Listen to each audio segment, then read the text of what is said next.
Prime Minister goes to the United States to meet a president, they're looking to make gains. What gains did we hear from Mr. Trudeau today? And this guy wasn't having a bar of it. He's an absolute legend. His name's Pierre Poilievre. Ever felt like journalists are hiding something? In this explosive video, watch as Pierre Poilievre exposes the truth they don't want you to know. Prepare to be shocked as Poilievre reveals startling facts about the carbon tax that left even seasoned reporters speechless. You won't believe what happens next. Before we move on, I'd like to ask you a small favor. If you appreciate this content, please take a second to like this video and subscribe to the channel. Over 98% of you watch the videos without subscribing. It costs you nothing, but it makes a huge difference to us. So, did you click the subscribe button? Great. Thank you so much. But I'm just curious, can you explain to me why there is a carbon tax in the agreement? No, but the question is why... No, I asked you a question. You keep asking what the agreement is. We're the journalists. Wages for every family in Canada. My common sense plan is to axe the tax to bring home... Now, back to the video. Picture this, journalists across Canada beaming with confidence, bombarding us with glowing reports about the carbon tax. They painted a rosy picture of environmental salvation and economic prosperity, but little did they know their carefully crafted narrative was about to crumble. Enter Pierre Poilievre, the man who dared to challenge the media's pet project. With fire in his eyes and facts in his arsenal, he stepped up to the plate. The journalists smirked, thinking they had an easy target. Oh, how wrong they were. Buy America is still in place. Did he say we're going to get an end to the softwood lumber tariffs like Prime Minister Harper got from... This and that, right wing, I mean, it's that type of ideological thing. I never really talk about left or right. Anyways, a lot of people... I don't really believe in that. Poilievre unleashed a torrent of data that sent shockwaves through the newsroom. He brandished a report from the parliamentary budget officer, and suddenly, those smug smiles started to fade. The numbers didn't lie, and they told a very different story from the one we'd been fed. Side by side, Poilievre laid out the stark contrast. Media claim the average family will be better off. Reality, families are losing thousands. We ask the question. I have the freedom to ask questions if I want to, and I've been answering your questions all week. Here's another one. So, no, the government's... Okay, a lot of people would say that you're simply taking a page out of the Donald Trump book. Like which people would say that?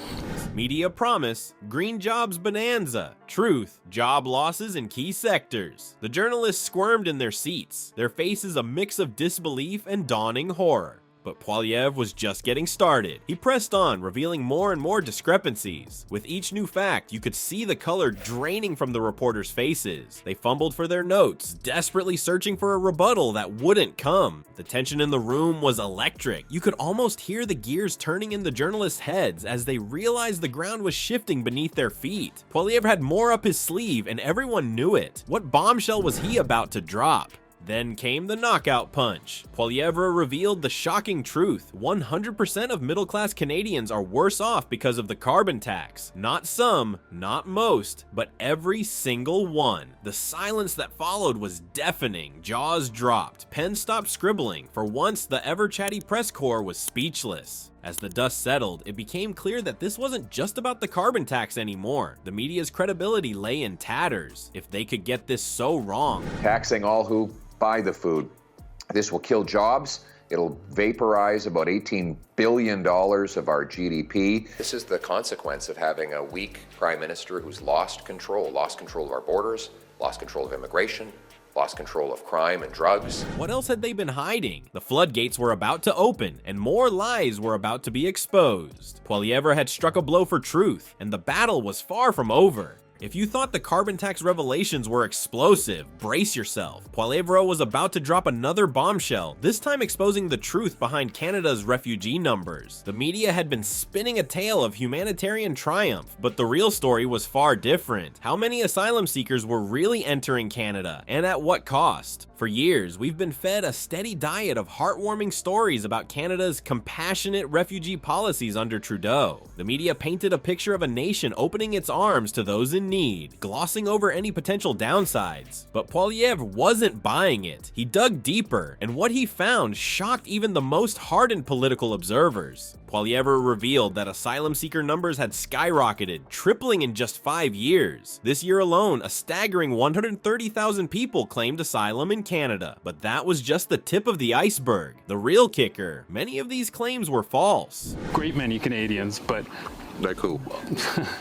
I don't know who, but Well, you're the one who asked the question, so Yeah. you must know somebody. Why would they do a investment carbon tax tax? credit. You're not changing the subject. I know you want to change the No, subject. I want to ask because a you don't want to question. talk I wanna about ask a Trudeau's question. carbon tax. You I don't. want to ask a question because in a democracy. Remember when Trudeau's government removed the visa requirement for Mexico? The media cheered it as a diplomatic victory, but Poilievre exposed the ugly truth. Thousands of individuals exploited this loophole, entering Canada only to make bogus refugee claims. The system was being gamed, and honest Canadians were paying the price. As Poilievre laid out the facts, you could see the shock spreading across the faces of the assembled journalists. They'd been so busy praising Trudeau's policies that they'd missed the bigger picture. The consequences of this refugee influx were far-reaching and devastating. Housing markets, already stretched thin, were buckling under the pressure. Healthcare systems were straining at the seams. And in the job market, competition for positions was fiercer than ever. Canadians were feeling the squeeze, and the media had been silent. But Poilievre wasn't just there to point out problems. He had solutions, and as he prepared to reveal them, the tension in the room was palpable. What would he propose? 2 million people lined up at food banks. This is life after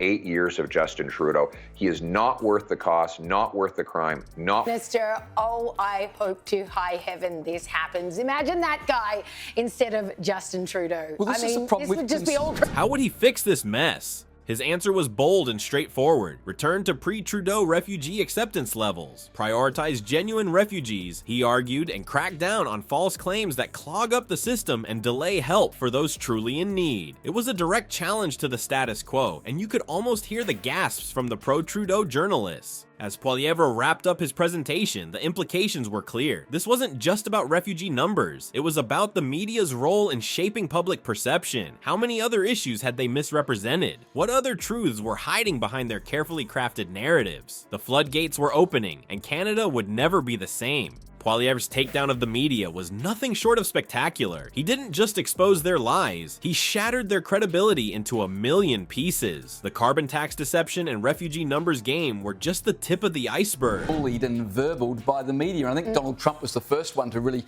push back. Now, we don't want everyone to be Donald Trump. Who knows what other bombshells are waiting to be uncovered? It's time to wake up, folks. The mainstream media isn't giving you the full story. They're feeding you carefully crafted narratives that serve their own interests. Don't be a sheep. Start questioning everything you hear. Seek out alternative sources, do your own research, and form your own opinions. Poilievre left the journalists with a challenge that'll haunt them for years to come. Start prioritizing truth over talking points. Will they rise to the occasion or keep peddling their lies? Only time will tell, but one thing's for sure, Canada will never be the same after this epic showdown.